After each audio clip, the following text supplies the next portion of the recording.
On this episode of Athletes Anonymous presents After the Buzzer, we're going to be talking about a lot of different topics and basically everything that went down in the last week of basketball. Let's get to that intro music.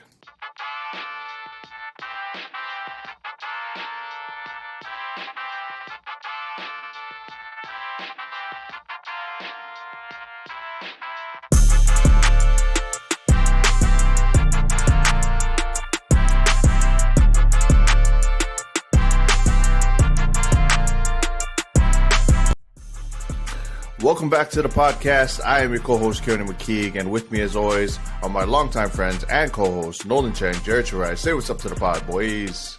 Hello. I'm here, but my voice is still not. God. I know. For those who don't know, Nolan is still dealing with the issues of the voice, so it'll probably be another week or two before you get your voice back. Who knows? Good Lord, if it's not back by next week. Yeah, I was like, if it's not back by next week, maybe you should go back to the doctors again? I don't know. This anyway, medical system is a sham. I'm not going to wait to go to a doctor again. Actually, since we're already on the topic of injuries, let's just get straight to it. The news that's been dropped just recently. We're now, and for those who don't know, we kind of went a little after our normal recording date, so we did get some news dropped this morning about LeBron James's injury. Obviously, it's going to have a large impact on the Lakers, but more importantly, it's going to have an impact on him as well. It's a right foot injury, so I'm going to throw it over to the two Laker fans here. First and foremost, Nolan. What's up? Yeah, so just your general thoughts on whether or not this will be bad, or I mean, obviously it's going to be bad for the Lakers. Is it going to be bad? But, I don't know. But I'm more asking: is this going to be kind of like their last little nail in the coffin for this season, as far as like really truly trying to contend? When it rains, it pours. That's how it goes for the Lakers. AD, they said it was a injury management sit out yesterday for last night's game. Just so that they don't like re-aggravate his stress fracture, since he is our number one now that LeBron is going to be out. So I guess that makes sense, especially with the game against OKC. Shai Gilgeous-Alexander wasn't playing because he was in health and safety protocol, so it was a perfect game for them to have him sit out. D'Angelo Russell still coming back from an ankle sprain. And then Schroeder, he sprains his ankle last night, but finishes off with like 26 points. So we'll see how he's feeling today, if he's going to be on the injury report for, I think, tomorrow's game, Friday, or whenever this comes out, Friday the 3rd. So we'll kind of see how that goes. The main thing that we can really worry about is just win the games that you can, play at a high level, build that chemistry. Yes, it'll kind of change up when LeBron is back in the lineup, but I don't see this as a huge loss yet, unless we do hear more negative things about his injury. I think we were shooting from after All-Star break to get like 16-6 as our record to get the 6th seed. Worst case scenario, we make the play-in. And I think no one wants to play the Lakers if they're all healthy as an 8th seed, especially going against the Nuggets, who are a strong team, but historically haven't done well. Have not done well, especially against the Lakers. And the Lakers, when they're clicking. And this team, especially Jared Vanderbilt, Malik Beasley, they're coming in and doing their thing. A lot more energy, youth, a lot more leg speed, better 3-and-D players when they're hitting their shots. So I think that all in all, it's a bad thing that's happening, because LeBron's age doesn't show in how he plays. It shows in how his reoccurring injuries. So that's kind of a issue there, especially if it's a long playoff run and we're going to need him for each and every single game. So in my eyes, we can still pull off playoff berth, but it's going to take a lot more than just AD on the court.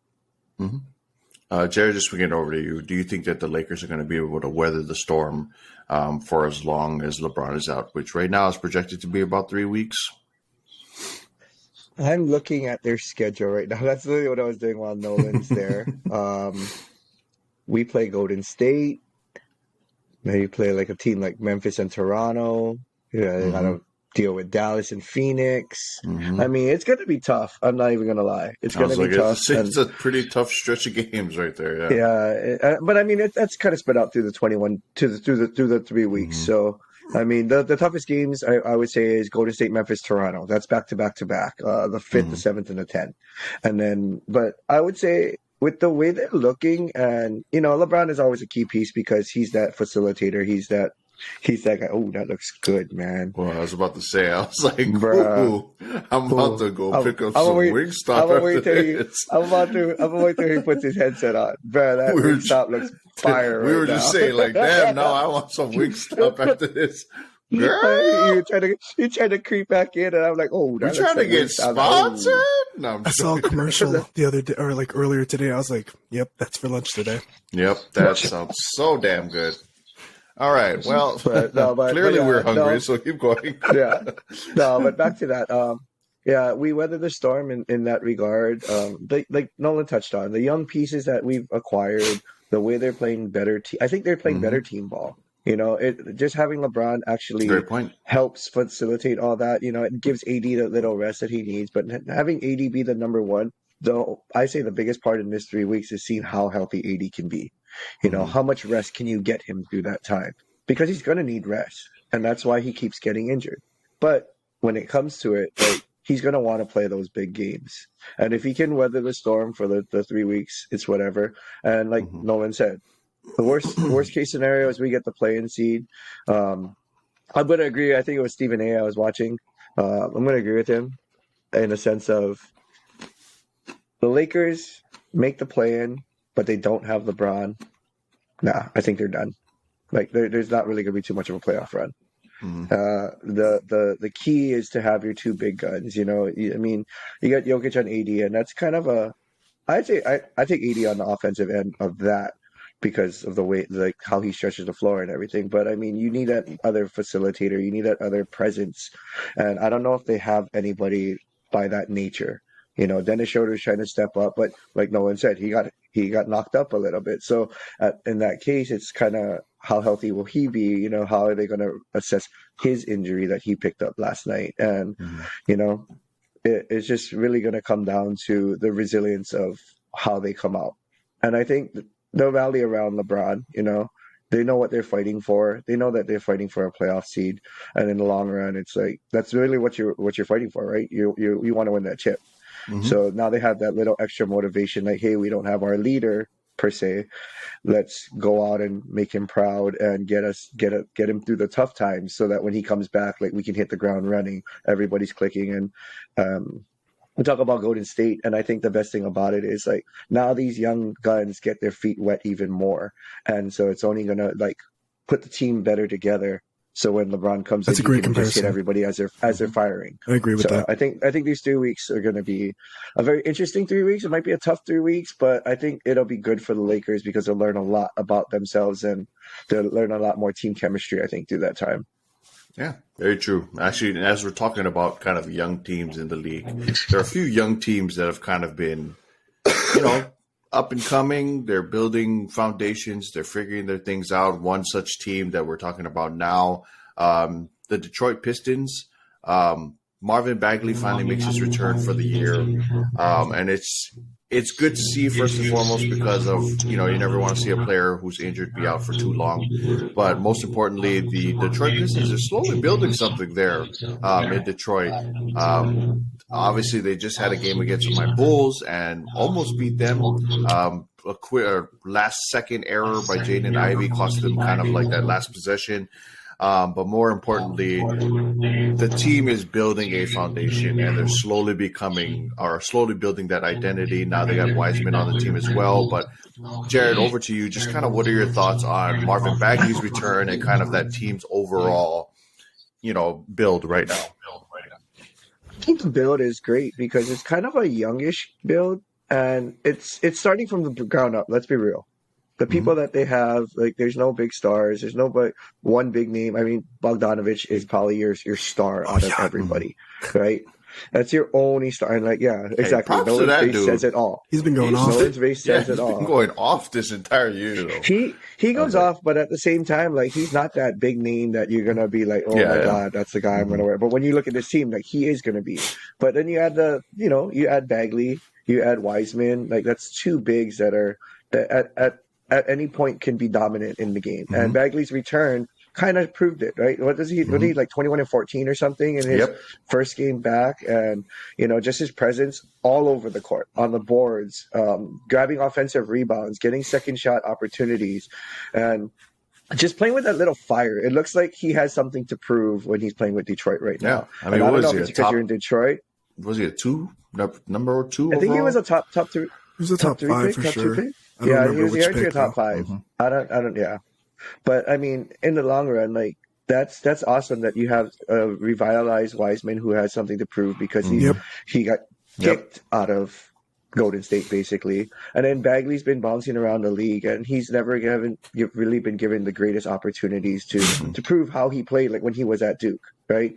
Because at Duke he was a big part of their offense. Yeah, and so.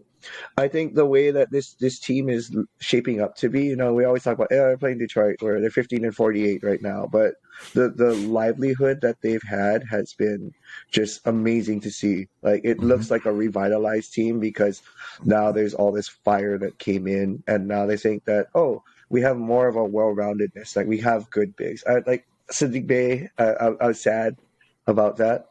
Was it Sadiq Bey? I got traded. He went to Atlanta. Atlanta. It was that 3-team trade. He got traded. I was sad because I feel like he was a big piece of their offense. But he's a 3D player. Yeah, 3D he was very gets you paid, well-rounded. Man. Yep. And literally, like the people that they brought in, I think it's a good step forward as far as rebuilding because they were. I hate to say it, they were really kind of going nowhere before that. And I think the way they're looking now, like you said, they played Chicago tough, could have won that game. You got the young guns that ready to run and go, and it's actually they're actually pretty fun to watch. Like I watched the highlights of that Bagley return, and I watched the highlights of the Bulls game, just to kind of catch up on it because I knew we were talking about it. But at the same time, it's like they look revitalized, and I think that's the best word for it. Yep. It's funny because you brought up that the team kind of has like this fire now, and I was going to kind of touch on the addition of Patrick Beverley to the Chicago Bulls because, like we talked about before, it's funny because he's not like a sexy name, you know what I mean? He's not like one of those that's necessarily going to be like anything. No, but he's not one of those like that really like is going to bring your team a championship right away, but. I think he was literally the perfect addition for the team because of what he does do, which is basically get in your face. And we saw it last night with Nikola Vucevic. He literally grabbed him by the shirt and was like, you were supposed to be here. I was supposed to be bringing the guy to you. You're supposed to bring the help defense on the back end. And I was like, see, that's exactly what we need. We need one of those guys that's not scared to like get in people's faces. So on top of that, I was just thinking like it's funny that you brought up that the young guys are kind of showing fire because there's a second unit now that we use because we've pushed Pat Bev into the starting lineup along with Alex Caruso, moved Patrick Williams to the bench. Watching Patrick Williams, Ayo Dosunmu, Kobe White, Dalen Terry together on the bench, like just having that young run up and down the court, defend your butt off, like play hard basketball. Like to me, it's so nice to see because you don't get to see that when you have like 3 stars on your team who, kind of take away the touches and kind of dictate the way the game is played. Like they're just going out and they're playing basketball. And I think that's so refreshing to see. So it's going to be interesting to see how the Bulls kind of handle this tail end of the season. They're 2-1 with Pat Bev. So, it'll be very interesting to see what they do from here on out. But speaking of additions, because there was somebody who was supposed to be added to the Bulls, supposedly, and then got added to the Clippers. Nolan, I'm swinging this over to you because I know you love the Clippers, and you're going to keep it completely objective when you're talking. Anyway, so we're talking about Russell Westbrook to the Clippers. First and foremost, does he make them a contender? Well, they were already kind of contenders, but does this add on to their contendership? And also, give me a little bit of takes from the Kings versus Clippers double. Here is my objective take.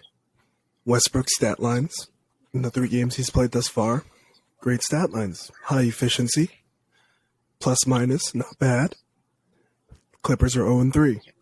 First game was against the Kings, I believe, for that double overtime. Tough game.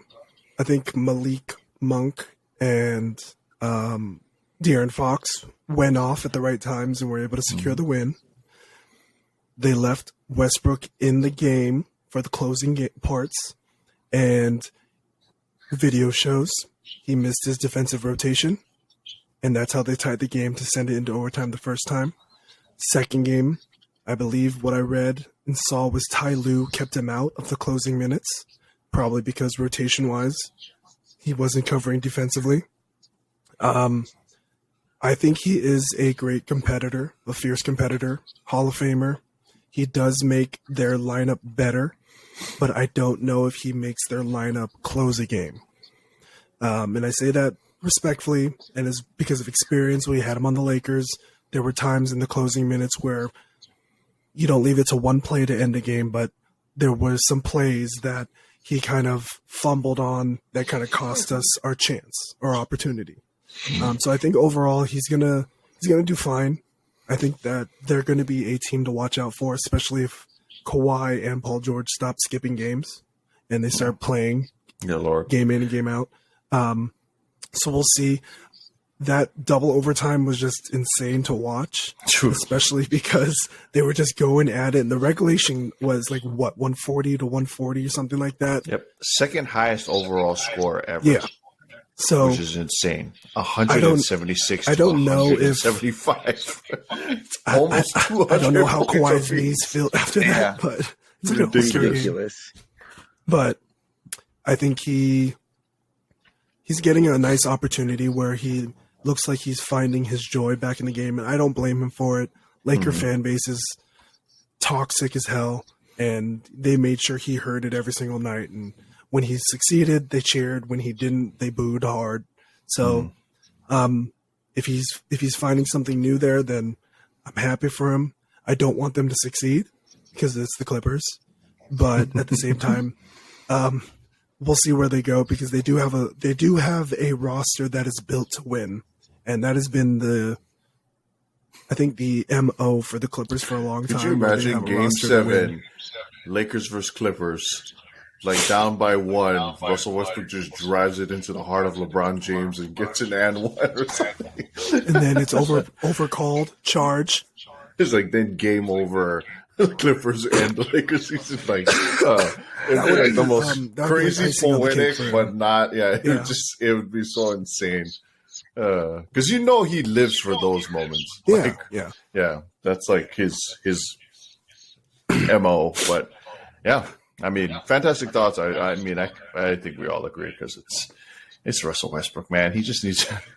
I don't know. It's funny because I was like, I know he would have probably helped us, but it's like interesting to think like, would he have technically made us better? It's like DeRozan, like he's there and he does what he does, but does it make us better?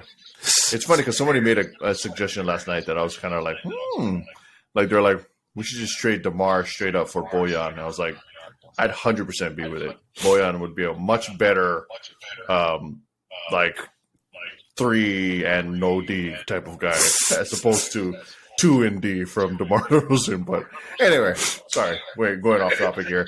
But speaking of records being broken, since we're on about the 176 to 175 point game, Klay Thompson does it again, man. Makes history with 12 3-pointers. As one of the, I think, only 4 active players that have done it in the history of the NBA who've made 13 in a game or something like that. Jared, obviously you're a pseudo fan because you're not really a fan of the team. Stop it. All right, we're done here. Especially because we know that you're not a fan of Klay Thompson, but You're not even a fan of the Lakers. You're a fan of LeBron. I guess my question to you is just simply: is Klay Thompson 100% bona fide top 5 shooter of all time? Oh, I hate you. No. You gotta talk nice about Klay Thompson. Let me think. Well, first off, I'm gonna dog him just a little bit. I was like, it's about fucking time. I don't care. It's about fucking time, Klay. But welcome back. That's me saying, like, honestly, welcome back, Klay. Like, that's the Klay that I think we've been missing. I think that's the Klay that everyone expects. Yep. You know, when you watch the Splash Brothers play together, you expect Klay to be that guy like that. You know, I know the reason they're called the Splash Brothers. Yeah. And I know he's taking a back seat basically to Jordan Poole because Jordan Poole has been kind of filling that void when he hasn't been in lineups. So I get it, you know. To answer your top 5 questions, I don't know. That's tough because you got to put him in the, like, I mean, he's done this how many times that I have to say yes. I don't know where he ranks on my top 5. I don't know if he like just gets slid in there barely at 5 or if he's higher than that. But I mean, you put him in the likes of Steph, Reggie Miller, Ray Allen, you know. I'm going to talk shooter. I'm going to talk another Golden State Warrior. I'm going to talk about Chris Mullins. Like, that's another shooter right there. I mean, that's why, like, that's already 4 names. And so is he the 5th? Possibly. I would say with this dominance of performance multiple times, he kind of has to be in the top 5, in my opinion. And I mean, you know, as much as I may not like him at times because of the way he is or how arrogant he is, the boy can ball. And he definitely can shoot the ball. True. And he's gone out on many occasions to prove it. So kudos to him for that. Yeah, I'll put him in the top 5, I would say. But it's about damn time because, I mean, the Warriors need it. Like, if they're going to rally, like, that's what they need out of him. Yeah. So definitely. Yeah, I was like, they've been on kind of a tailspin recently as well. Gonna kind of slide. Gonna slide it into a. I mean, they went in there last year as an 8th seed and ended up winning the whole thing or something, right? Weren't they a bottom seed? I don't know what seed they were. I don't think they were a top seed because they had a lot of maybe like a mid seed, 5, something like that. I'm like 99% sure they weren't a top 4. We're all over here like looking. Let's take a look. They secured the number 3 seed. They were the 3rd. They were the 3rd seed. They were the 3rd? Yeah. 53 and 29. Wow. I swear they were like tailspinning last year until like they ended up kind of pulling it together at the end. I mean, either way. They pulled it together when Klay finally came back and actually was doing well. I mean, either way, if they end up in 8th seed, does anybody want to play them on the first round of playoffs? No. Lakers do. The month of February to the ending of March. The Lakers want to get eliminated in the first round. Yeah. I'm just kidding. Anyway, moving on. Going to move on to the final debate of the day, which is essentially kind of controversy created by JJ Reddick. I don't know if you guys have kind of kept up on this, heard about it. There was like a huge debate of JJ Reddick and Mad Dog on whether or not Larry Bird is the top 5 3-point shooter of all time. JJ stated that he thinks Larry Bird is not one of the greatest 3-point shooters of all time. Mad Dog argued back, basically with the same old kind of tropey physicality argument that most old heads like to use in kind of these arguments. To which JJ responded in kind, basically saying, physicality is physicality.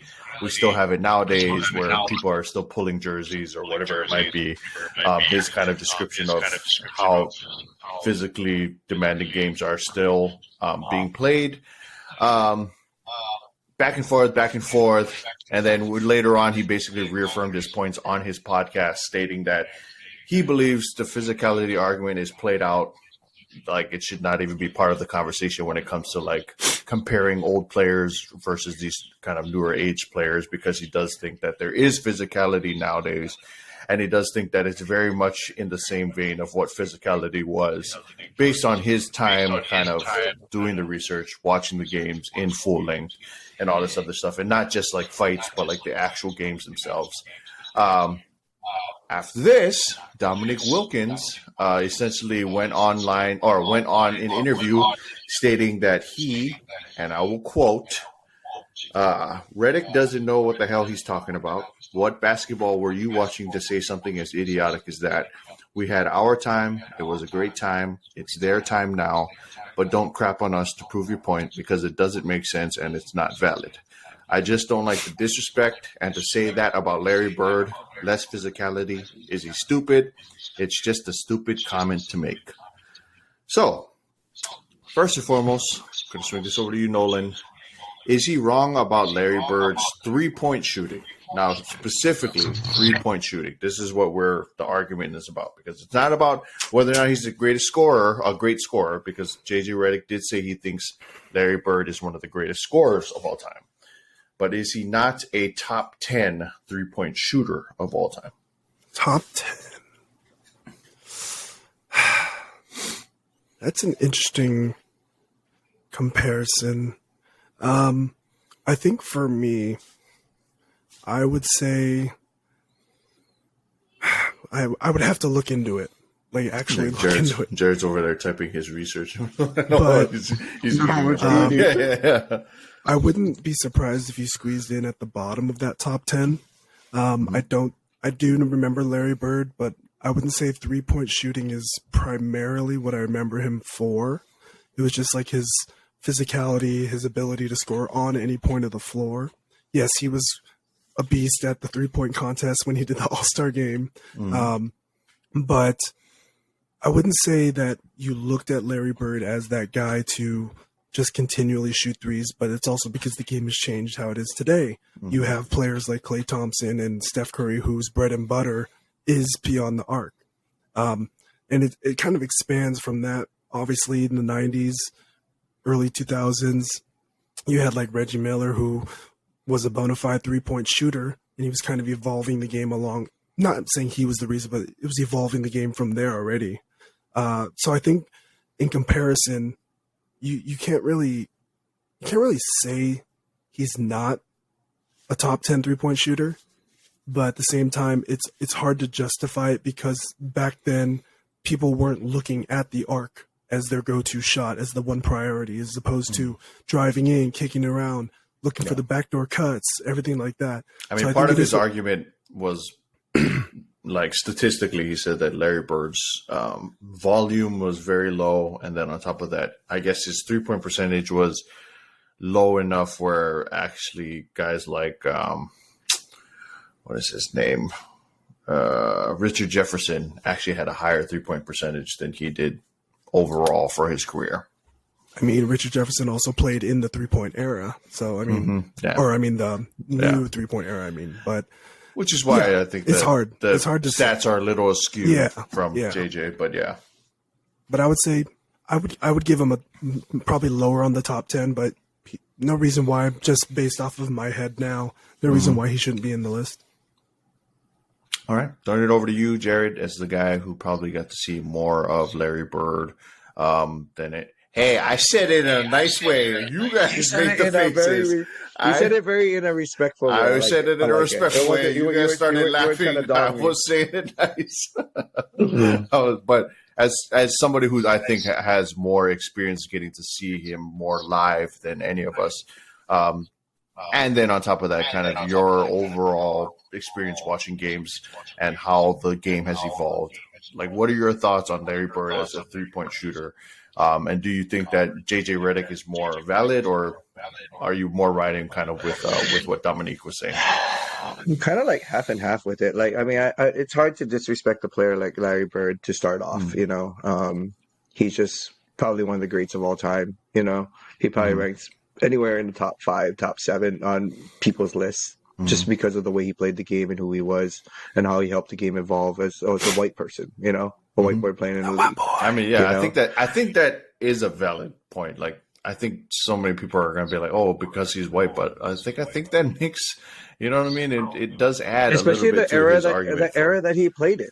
The Mhm. era that he played in, I mean, it's just what it is. And then that's what we talked about, right? The eras, the different sections. Like Nolan talked about the 3-point era, and then back in the day. Yeah, I did a little bit of research while, like, after I was done eating. Mhm. I put up Larry Bird's career stats. In the beginning, and as you see the stats, like if you were to see the stats of like his 3-point percentages, Mhm. when he first came in the league, he shot a 40%, and then for the next few years, it was like in the low. It was in the 20s. It was in the mid 20s, and one year he shot 21%. But Mhm. I'm gonna say, like, I would consider Larry Bird a good 3-point shooter as the game evolved, as he got older. I know when he first came into the league, like you guys talk about the bully ball, the physicality, it didn't allow him to be like, he wanted to prove that he could hang. So, like Nolan said, I don't think people realized that he was a 3-point shooter because he had to get to the basket. He took mid-range shots. He did a little bit of everything. You never seen him hanging out around the arc. And so in that regard, I see where JJ them come from and everything. But when you want to talk about like the numbers, I'm looking at his numbers from, where is it? From 1984 to 1991. So a span of 8 years, right? He shot 42%, anywhere from 30. His 1 year, his one bad year, he shot 33%. But other than that, he was like high 30s or low 40s as a 3-point shooter. And we all know Larry can shoot. Like Nolan pointed out at the 3-point contest, like he went crazy. Larry's a shooter, but that's not the game. The way the game was played at the time. Still would hold one of the top scores if they didn't change the weird scoring rules. Just saying. Yeah. I think so. And that's where I think it's hard to say. You know, it's hard to fight JJ Reddick in a sense, because like JJ's a shooter. You know, Yeah. when you look at, he like, knows. his I mean, he studies. JJ's so I a think shooter. that helps. Yeah, he's and I love JJ. I love him when he was at Duke. I rooted for him when he was in the league and he was too skinny and small. And then Magic, I forgot you were a like, Duke fan, so I was like, naturally, so- you would like, so, like- I was like, he was like one of the biggest villains of college basketball ever. Exactly. Yeah. And so, like, of course, I'm going to root for JJ Reddick, but I mean, for him to sit there and kind of like Dom said, like Nick said, where he kind of disrespected Larry in a sense, I'm not all for that. But if we're talking about shooters and to get to wrap everything back around, I can see Larry like sliding it. Like you said, stats get skewed because of the eras or the times of play. And I think in the times of play that Larry played, Larry was a good 3-point shooter. Like if you needed him to make a bucket from beyond the arc, it's somebody on that team besides Danny Ainge that you wanted the ball in his hand to shoot that ball, because they were the two like prominent 3-point shooters for them.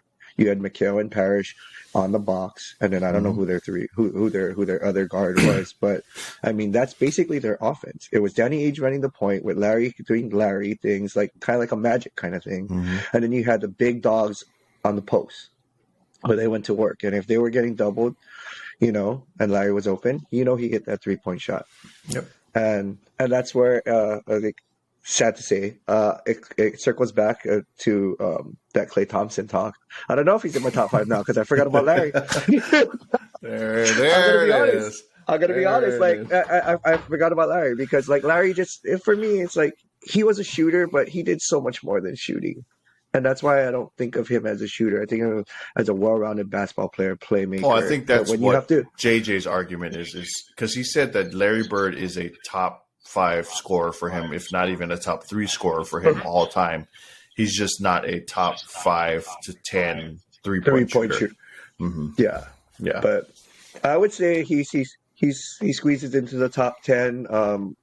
If we break it down like super mathematically and by era and the skew of the stats, I think in some cases he could be in people's top 5, just because of the way, like the opportunities, and like except for those bad years that he had where he was shooting mid 20s.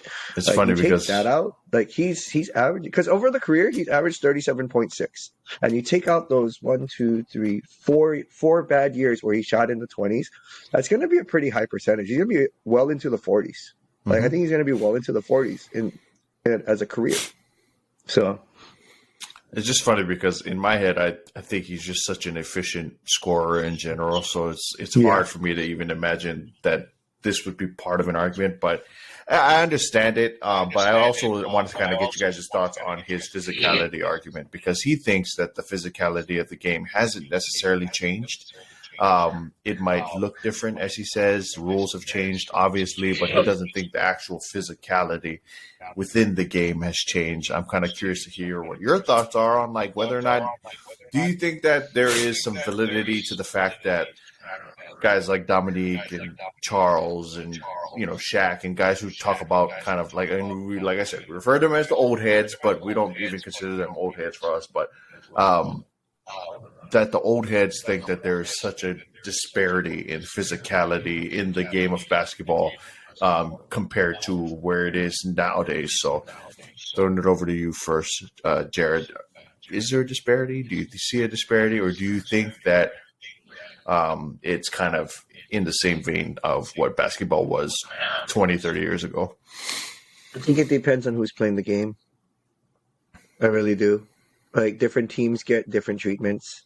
Like, if you know you're watching a team that's bully ball and they're playing against I would say somebody who's just gonna not be afraid to back down and fight with it, the refs are gonna let them play and be physical. Like, that's just the play of the game, you know. And then you have players that do want to protect, and then you have players like that want to be, oh, I'm gangster, so I can play this game. What are you talking about specifically? You know exactly. I think we're talking about the Memphis Grizzlies in general, because Dylan Brooks is kind of that way too. Like, you know what I mean? But I mean, they want, and I love it because they're trying to bring back that bully ball. I do think there is a differentiation, but I think, like Nolan said, there is a lot of changes in rules. You brought it up easily, and when the game evolves based on rules, like the hand checking era and all this other stuff, like it makes a big difference, because then you get those ticky tack fouls. You're not allowed to be dominant in the post. You're not allowed. I kind of feel like we should just really bring that bully back. your way. I miss it. Right? I miss it. It feels like that should just be brought back. And like you said, being the old guy, and I got to see the different eras, and I got to watch that style of play. Like, I do miss that. I loved watching, like, people just grit it out on the court. You know, I wasn't so much a fan of the fights because it took away from the purity of the game. But when you got two guys like Shaq going at it, like just banging his way in the post, and you know, like him and Charles just going after it, like or like Charles would say, when you got someone banging you. Banging you hard from the back door, you know, that's literally Charles. But no, I mean, like it's true though, because like that was such a different part of the game, and that's why when the rules started to change, that's why I think, like you said, oh my god, no, I was just thinking it was really funny that everybody else was super immature, like Kenny and Shaq were just like laughing their butts out. Yeah, they couldn't contain they couldn't contain it. That was the come on. It's like 15. You're still laughing about this kind of stuff. I mean, and that's the thing. I think, like the evolution of the game as well. Like that's what, as the rules changed, you weren't allowed to do all those things, and that's where the 3-point shooting started to come in, and the you know the pushing the ball past the arc. So I do think that it has changed. I really do. You're not allowed to get away with as much as you were allowed to get away with back in the day. But as far as physicality, there's still a grind in the game.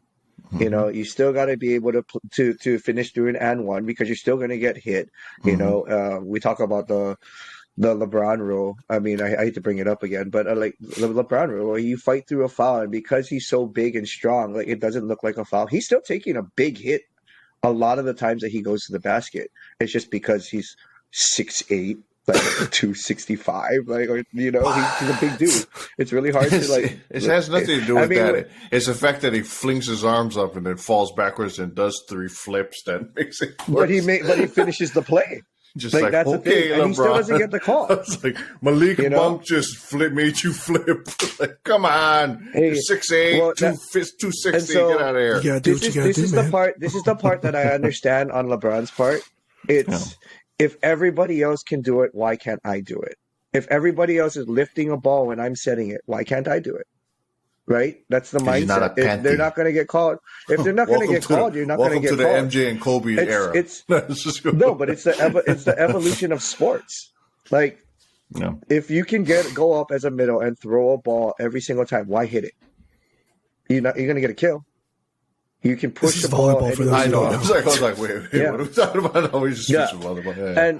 And so Gotcha. when it comes to basketball, like you watch some of the videos, like, oh, was it a carry? And only sometimes they call it carry. But you watch some of the ball handling, and they carry the ball a rules lot, getting man. ridiculous nowadays, man. You know, and Yeah. so like the evolution, like everybody else is doing it, so why not do it? Like if you can hold a defender that much longer by palming a ball, then why not do it? And I think that's where the evolution comes into, like when I talk about the LeBron, the flopping or not getting calls, because the way the game has changed is adapting, and he's the head, right? We were talking about him being one of the smartest players in the league. He has to learn to adapt to it. I think that's where my argument with that goes. Yep. I'm throwing it over to you, Nolan. What do you think about the disparity? Is there one? Not one? It's different. I think that they're back then, because they got away with a lot. I wouldn't say got away with, that's a generalization, but they let them play it out more. So like if someone gives you a hard elbow, you're going to give them a hard elbow back down the court whenever you get the chance. It's not going to be like today's game where a lot of it is someone gives you a hard elbow, like a blatant one, and then you automatically shove him and then just go straight into that kind of fighting match, as opposed to, hey, you know what, you're going to be dirty to me, I'm going to be dirty to you, rather than, you know, let's be aggressive here, cut a quarter on the screen, stick your elbow out, stick your knee out, do whatever you need. As today's game, it's like, oh, you're going to get called right away for the foul, or they're going to see it, or they're going to take issue with what you just did to them, and they're going to bounce back up off the floor and tackle you down. And I mean, I wouldn't say it's because today's softer, but a lot of the time it's they have to bring up some sort of reaction to make it seem like they're not being soft. You know what I mean? And I think that kind of plays into it. Where, you know what I mean? I have to act tough to make it seem like I'm not just complaining about every single call that's being done to me without you doing anything. And half of it is on the refs. Half of it is it's like an anime. But I think that there was more leeway, especially because you could get in a fight back in the 80s and 90s and not get suspended. You just get fined, and then you're in back the next game. And it can go either way. So I think that overall, I'm sure there is physicality that isn't noticed from the viewer's point of view. Yeah. But which he kind of quoted, like shirt tugging and like I mean, guys kind of grabbing wrists. That happens. And That happens in the rec league. You know what I mean? Yeah, That's a part of the game. But I think that there is a difference in how the physicality is brought. But I would say that definitely the 80s and 90s were way more physical than it is today. And I don't really agree with JJ Reddick when he says, "Oh, they're still here to." Yes, there is, but it's the magnitude of it now compared to back then. It's a different type of. Yeah, I think one of his biggest examples was how Steph Curry can come around like 3 different screens, and you got guys kind of like, you know, grabbing his leg or whatever it might be.